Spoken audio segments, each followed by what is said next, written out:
নমস্কার বন্ধুরা, আমার চ্যানেলে একটি নতুন পর্বে আপনাদের অনেক স্বাগত।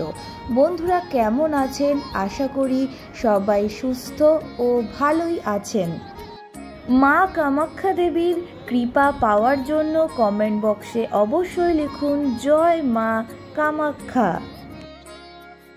এই পর্বের মূল বিষয় হলো 1431 বঙ্গাব্দে 2024 সালে অম্বুবাচী কবে, অম্বুবাচীর পূর্ণাঙ্গ সময়সূচি। এই বছর অম্বুবাচী পড়েছে স্নান যাত্রার দিন, তাহলে কি জগন্নাথ দেবের স্নান যাত্রা এবছর হবে না? জানবো এই ভিডিওতে। এছাড়াও জানবো অম্বুবাচী কেন পালন করা হয়, অম্বুবাচী চলাকালীন কোন কোন কাজ একেবারেই করা চলবে না, সব জানবো। তার আগে নতুন হলে আমার চ্যানেলটিকে সাবস্ক্রাইব করে বেল বাটনটি প্রেস করে রাখুন। হিন্দু শাস্ত্র মতে অন্যতম গুরুত্বপূর্ণ তিথি হল অম্বুবাচী। অসমের কামাখ্যা মন্দিরে এই অম্বুবাচী উৎসব উপলক্ষে বিপুল জনসমাগম হয় প্রতিবার। সেখানে এই বিশেষ পার্বণে বসে মেলা। অম্বুবাচী স্থানভেদে বিভিন্ন নামে পরিচিত, কোথাও অমাবতী তো কোথাও রজ উৎসব নামে পরিচিত। হিন্দু ধর্মীয় মতে এই অম্বুবাচী ঘিরে নানান শাস্ত্রমত প্রচলিত রয়েছে। বিশ্বাস রয়েছে আষাঢ় মাসের মৃগশিরা নক্ষত্রের চতুর্থ পদে ঋতুমতী হন ধরিত্রী। পৃথিবীকে ধরিত্রী মাতা রূপে সম্বোধন করে শাস্ত্রমতে এই 3 দিন কোনো মাটি খুঁড়ে চাষাবাদের কাজ হয় না। যেহেতু ঋতুমতী মহিলারাই কেবল সন্তান ধারণ করতে পারেন, তাই মনে করা হয় অম্বুবাচীর পর ধরিত্রীও সেই রূপেই আরও শস্য শ্যামলা হয়ে ওঠেন। এই বিশ্বাস থেকে 3 দিন দেবী মন্দিরে ঢাকা থাকে দেবীর মূর্তি। অম্বুবাচী কাটলে শুরু হয় পূজা মঙ্গলানুষ্ঠান। অন্যদিকে ধরিত্রীর ওপর কাঠ চাপিয়ে আগুন ধরিয়ে এই সময় করা রান্নার পদ মুখে নেন না বহু যোগী পুরুষ, সন্ন্যাসী, বৈধব্যে থাকা মহিলারা।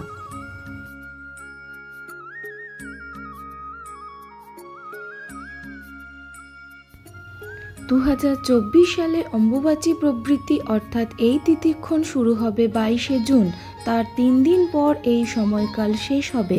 22শে জুন থেকে 25শে জুন পর্যন্ত কোনো সময়ক্ষণে অম্বুবাচী শুরু হতে চলেছে।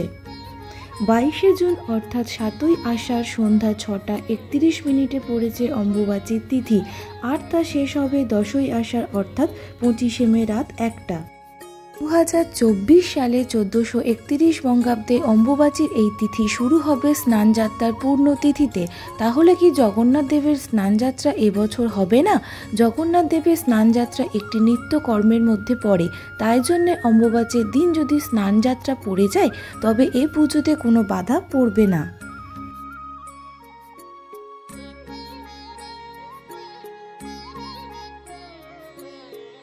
অম্বুবাচী চলাকালীন বিভিন্ন মন্দির ও বাড়ির ঠাকুরঘরে মাতৃশক্তি যেমন কালী, দুর্গা, জগদ্ধাত্রী, চণ্ডী, শীতলা এইসব ঠাকুরের মূর্তি লাল কাপড়ে ঢেকে দেওয়া হয়। অম্বুবাচী শেষ হবার পর দেবীর আসন পরিষ্কার করে দেবীকে স্নান করিয়ে পুনরায় পূজা শুরু করতে পারেন। অম্বুবাচী চলাকালীন পূজা করার সময় মন্ত্রপাঠ করা উচিত নয়, শুধুমাত্র ধূপ ও প্রদীপ জ্বালিয়ে পুজো করলেই হবে। অম্বুবাচী চলাকালীন গুরু পূজা করতে কোনো বাধা নেই, এমনকি গুরুমন্ত্র অনায়াসে জপ করা যাবে। অম্বুবাচী চলাকালীন আমদুধ খাওয়ার একটি নিয়ম রয়েছে। কেন এই আমদুধ খেতে হয়? স্বাস্থ্যমতে শরীর ঠান্ডা রাখতে এই সময় দুধের মধ্যে আম মিশিয়ে খাওয়ার কথা বলা হয়। গরমের একটি অন্যতম ফল হলো আম।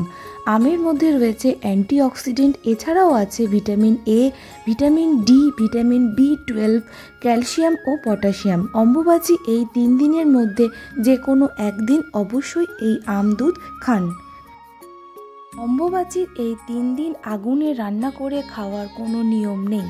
আগেকার দিনের মহিলারা চিড়ে, খই, দই ফলাহার করে থাকেন। এই 3 দিন আমিষ পদ যেমন মাছ, মাংস, ডিম, পেঁয়াজ, রসুন এগুলি খাওয়া উচিত না। এই সময় বৃক্ষরোপণ করা উচিত নয়, কারণ এই সময় ধরণী ঋতুমতী হয়। এই সময় গৃহপ্রবেশ, বিবাহ ও অন্যান্য শুভ কাজ করা নিষিদ্ধ। আজকের এই ভিডিওটা যদি আপনাদের ভালো লেগে থাকে তাহলে অবশ্যই like, comment, share and subscribe করে আমার চ্যানেলটির পাশে থাকবেন। আর নতুন হলে অবশ্যই চ্যানেলটিকে সাবস্ক্রাইব করে পাশের বেল বাটনটি প্রেস করতে কিন্তু একদম ভুলবেন না। টাটা আজকের এই ভিডিওটাতে, আর আবার দেখা হবে আবার কোনো নেক্সট ভিডিওতে। ততক্ষণ আপনারা সবাই খুব ভালো থাকুন আর সুস্থ থাকুন।